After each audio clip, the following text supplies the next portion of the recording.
Ini ada air mahakamnya loh Pak ini. Jadi tidak bisa ya. Pasti balik lagi nanti sampean ke sini.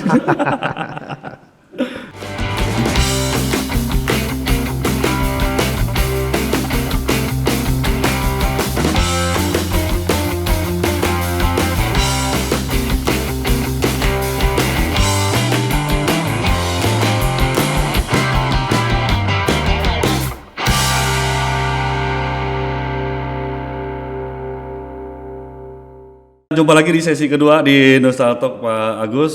Tadi kita udah nikmati kopi dari Red Coffee yang alamatnya di Lipan Hill Summer ke seberang. Oke, mantap nih kopinya. Enak Pak ya? Ya kita mesti agak luas nih Pak tadi.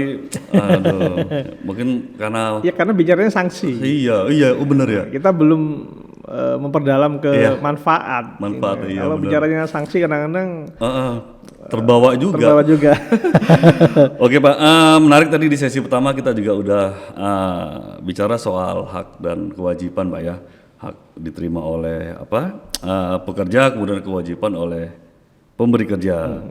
Nah kita lanjut di sesi kedua. Oh ya Pak, bisa nggak kalau saya nih kerja di sini, lalu saya ada kerjaan juga atau saya juga taruhlah saya jadi pemberi kerja nih, itu bisa nggak double kartunya Pak?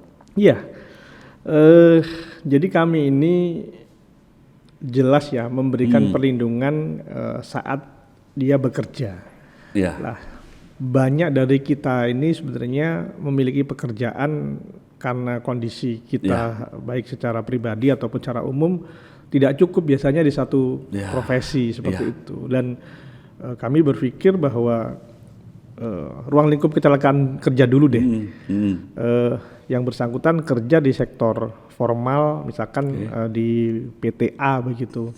Maka dengan rutinitasnya biasanya orang kerja berangkat jam 8 gitu ya, pulang jam 5 gitu. Nah ternyata di waktu-waktu tertentu di hari Sabtu ataupun di malam hari dia masih lanjut, misalkan sebutnya dia sebagai ojek online ya, atau dia ternyata nyambi dia punya bisnis kafe atau apa. Maka tidak bisa kasus-kasus kecelakaan kerja itu diberikan kemanfaatan ketika dia tidak terdaftar di profesi yang lain.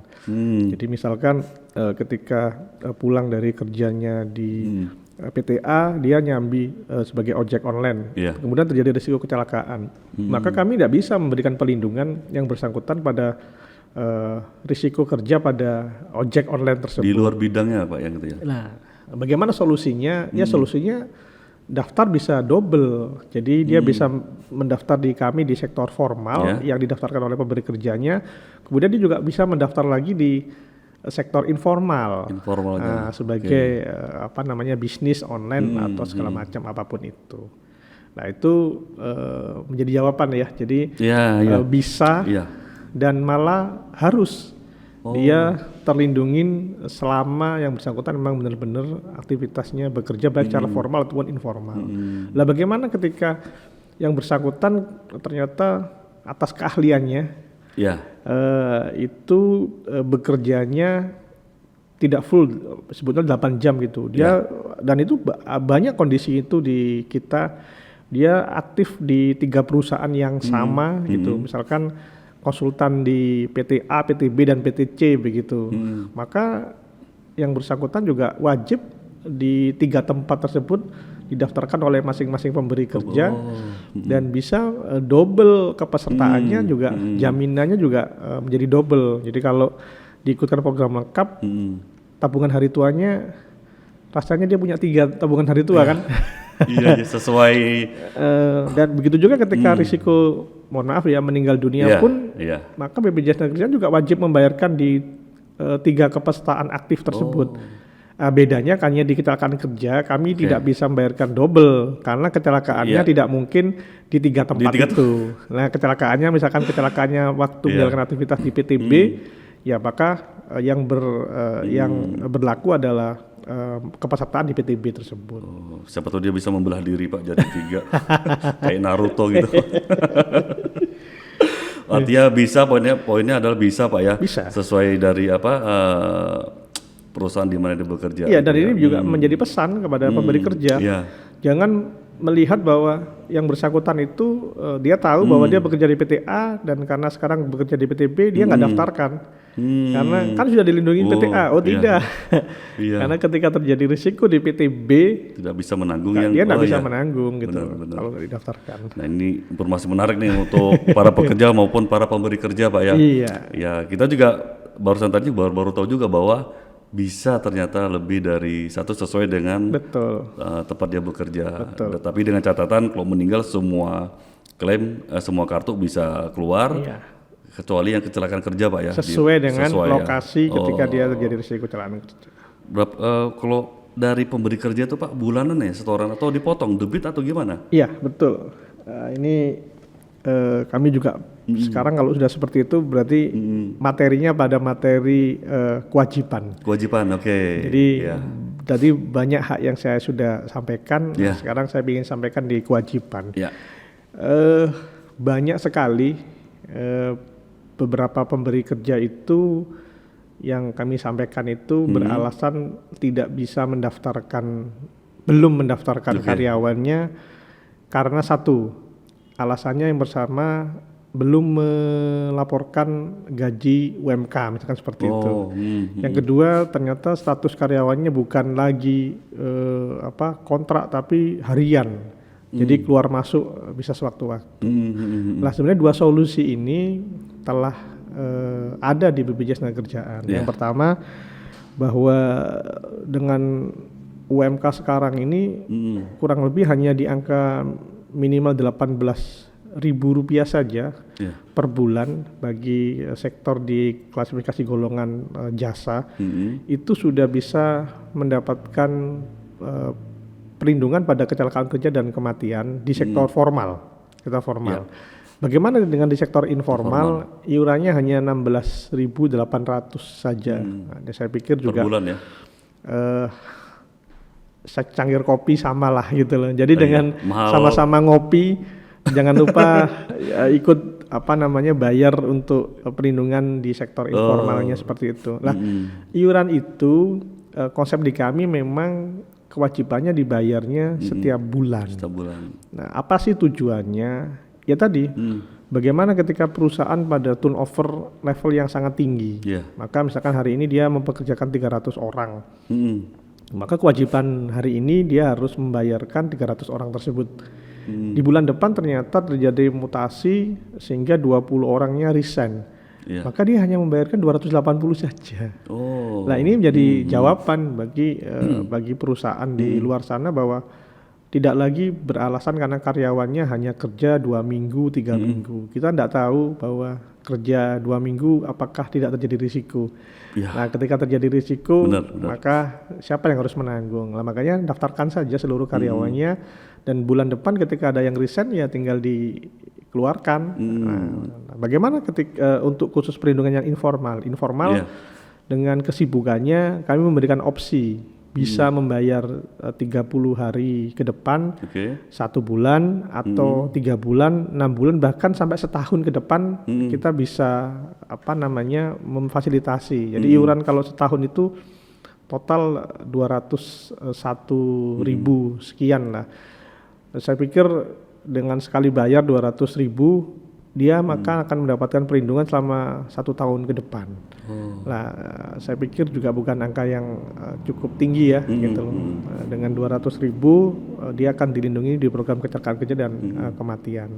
Nah, itu menjadi jawaban kenapa kok pembayaran itu setiap bulan. Ya karena kita mengikuti fleksibilitas pemberi kerja, kondisi pemberi kerja yang terutama di perusahaan-perusahaan padat karya seperti itu. Iya. Pak, bagaimana jika ada kasus begini Pak, si A ini baru sudah bekerja, kemudian dia baru didaftarkan oleh pemberi kerjanya itu kemarin. Iya. Nah, namanya umur gak ada bau Pak. Iya. Tiba-tiba besok meninggal, kemudian juga dia punya tanggungan, ada anak, ada istri, itu gimana sesuai aturan? Iya, kami ini kan sering disebut ya asuransi ya Pak gitu. Saya sampaikan ada 2 hal mendasar yang membedakan asuransi dengan jaminan sosial. Ya. Apa sih yang mendasari? Sebenarnya yang pertama bahwa kalau kami ini tidak ada kontrak, Pak. Jadi kalau nggak ada kontrak, kalau di asuransi komersil misalkan ikut harus setahun, ikut harus iuran harus 10 tahun dibayar. Kalau tidak 10 tahun maka kemanfaatannya tidak akan sama. Kalau kami tidak, Pak. Jadi kami tidak melakukan kontrak itu. Jadi kami hanya memberikan kewajiban bahwa bayarlah iuran ketika kamu aktif bekerja. Sehingga ketika yang bersangkutan itu baru terdaftar 1 hari pun, 1 bulan pun, maka ketika terjadi risiko kemanfaatannya dengan yang sudah bekerja belasan tahun pun juga sama. Sama haknya, Pak. Jadi ya itulah pentingnya tadi saya bilang kerja hanya kita nggak tahu risiko gitu loh. Makanya ketika didaftarkan sekarang, Pak harus berapa bulan dulu kepesertaan. Enggak ada. Jadi hari itu juga seluruh perlindungan juga akan beralih di kami. Yang kedua, kami tidak ada seleksi. Jadi tidak ada seleksi itu artinya gini. Karyawan itu ketika memang hari itu yang bersangkutan usia biasanya kalau di asuransi komersil itu ditanyain merokok atau tidak gitu ya. Ya benar. Karena preminya orang merokok beda, lebih tinggi, risikonya lebih tinggi daripada yang tidak merokok gitu. Betul. Kemudian ada screen kesehatan gitu ya. Benar. Ada sakit jantung atau tidak gitu. Penyakit mengerikan. Di jaminan sosial itu tidak dilakukan. Iya. Jadi kami tidak menseleksi itu gitu loh. Selama yang bersangkutan itu memang posisinya sebagai karyawan atau dia bekerja di sektor informal pun kami lindungin. Yang nggak boleh itu sedang posisinya di rumah sakit yang di ICU didaftar itu ya nggak boleh. Oh gitu Pak ya. Karena sudah iya. Kalau itu kita sebutnya sebagai moral hazard ya seperti itu. Jadi sudah begitu kok baru mau daftar gitu ya. Itu yang kadang-kadang kami ada verifikasi di situ gitu. Jadi ketika terjadi risiko benar-benar kita menjadi verifikasi lah bagian dari hal-hal yang kita kecualikan itu. Tapi kalau yang bersangkutan hari ini daftar sehat, misalkan daftar melalui kanal-kanal pendaftaran kami dan kami cukup mudah ya. Pendaftaran itu bisa melalui online tadi Pak ya. Online GMO. Di perbankan pun juga bisa daftar, di kantor pos bisa. juga sudah bisa daftar. Malah kami sekarang juga sudah bekerja sama dengan Pegadaian pun juga bisa daftar melalui Pegadaian atau melalui beberapa aplikasi online. Kami juga mempunyai agen-agen yang kami sebut kami sebagai agen perisai itu bisa daftar di sana sehat. Besok lusa ternyata masuk rumah sakit, kemudian terjadi risiko baik kecelakaan kerja kematian, kami akan tanggung. Langsung ditanggung. Jadi nggak hitung hari, nggak hitung Pak ya. Begitu disetujui, ibaratnya sudah terdaftar, terjadi risiko, haknya cair, haknya keluar gitu Pak ya. Pak tadi kan bisa daftar di Pegadaian Pak ya. Iya. Pegadaian udah ikut BPJS Ketenagakerjaan Pak? Iya, pasti memang karena kembali soal aturan Pak ya kita. Kami yakin lah itu BUMN, jadi rata-rata BUMN pasti comply terhadap hal ini mendaftarkan seluruh karyawannya. Yang kami sering ingatkan itu adalah bagaimana karyawan-karyawan yang supporting bahasanya. Jadi kalau ada kontraktor subkonnya seperti itu. Ini kami terus bekerja sama dengan pemberi kerja terutama yang sudah comply, bagaimana subkon itu juga bisa didorong untuk bisa menjadi peserta aktif di BPJS Ketenagakerjaan. Di Samarinda atau di Kaltim ada nggak Pak perusahaan daerah itu yang belum ikut program BPJS Ketenagakerjaan? Saya pikir hampir semua perusahaan daerah tidak banyak ya perusahaan daerah ya. Kalau di kami mungkin ada BPR, ada Prusda, ada PDM dan lain-lain. Saya pikir sudah menjadi peserta. Baik. Cuma untuk kepatuhan kami harus cek datanya. Karena kami ini punya beberapa pelanggaran kepatuhan. Pelanggaran kepatuhan itu kalau di sektor formal itu bunyinya yang pertama perusahaan masuk dalam kategori perusahaan berpiutang, jadi perusahaan nunggak, itu pelanggaran yang pertama. Pelanggaran kedua, perusahaan masuk dalam kategori perusahaan daftar sebagian. Daftar sebagian itu Tidak semua didaftarkan. Ada 3 kategori. Yang pertama daftar sebagian karyawan. Jadi karyawannya 100, yang didaftarin cuma 80. Ya. Kemudian daftar sebagian yang kedua daftar sebagian upah. Jadi upahnya sudah 4 juta dilaporkan cuma UMK. Banyak itu Pak ya? Ya, kemudian pelanggar sebagian yang ketiga ada sebagian program. Jadi dia wajib ikutin 4 program, kemudian hanya diikutin sampai di 3 program saja. Lah yang model-model seperti ini yang terus kami lakukan proses-proses sesuai dengan ketentuan yang berlaku. Kami jadi kami sebelumnya sudah lama kami bekerja sama dengan pihak ketiga, dalam hal ini kejaksaan, untuk bagaimana membuat kepatuhan perusahaan-perusahaan yang belum optimal, entah dia berpiutang ataupun masuk dalam kategori daftar sebagian. Kami juga yang terbaru tahun 2021 juga sudah ber-MOU dengan kepolisian RI, jadi juga ada sosialisasi dengan Polres setempat untuk kepatuhan ini juga. Jadi sekarang opsinya kalau kami menyerahkan, saya pikir janganlah sampai di situ. Tapi opsinya adalah ketika kami sudah memberikan edukasi, sosialisasi bahwa tentang kewajiban-kewajiban apa yang harus dipenuhi, masih belum, maka selanjutnya biasanya ditangani oleh kejaksaan atau kepolisian, seperti itu biasanya. Itu jatuhnya sudah ke pidana tadi Pak ya? Ya, dari administrasi ke pidana bisa ditingkatkan? Iya, tergantung jenis pelanggarannya memang. Jadi gini Pak, taruh tadi karena gara-gara COVID kan tidak semua perusahaan itu rebound. Iya. Tidak semuanya omsetnya ya mungkin masih ngos-ngosan dari yang minus, ini sudah ya oke lah sudah di atas 0, tapi dia belum bisa full bayar iuran itu gimana Pak?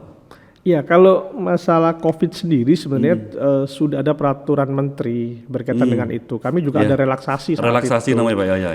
Jadi relaksasi itu memang tahun 2021 itu sudah ada relaksasi, sehingga iuran kecelakaan kerja kematian saat itu yang harusnya dibayar 100% itu hanya bisa didiskon 99%. Gitu. Saat itu seperti itu. Jadi kalau untuk tabungan hari JHT tidak direlaksasi. Kenapa? Karena JHT itu sifatnya adalah tabungan yang akan dikembalikan lagi saat itu. Jadi saya pikir kami ini hanya badan penyelenggara. Jadi kalau pemerintah itu memutuskan untuk harus memberikan relaksasi pun kami akan menjalankan.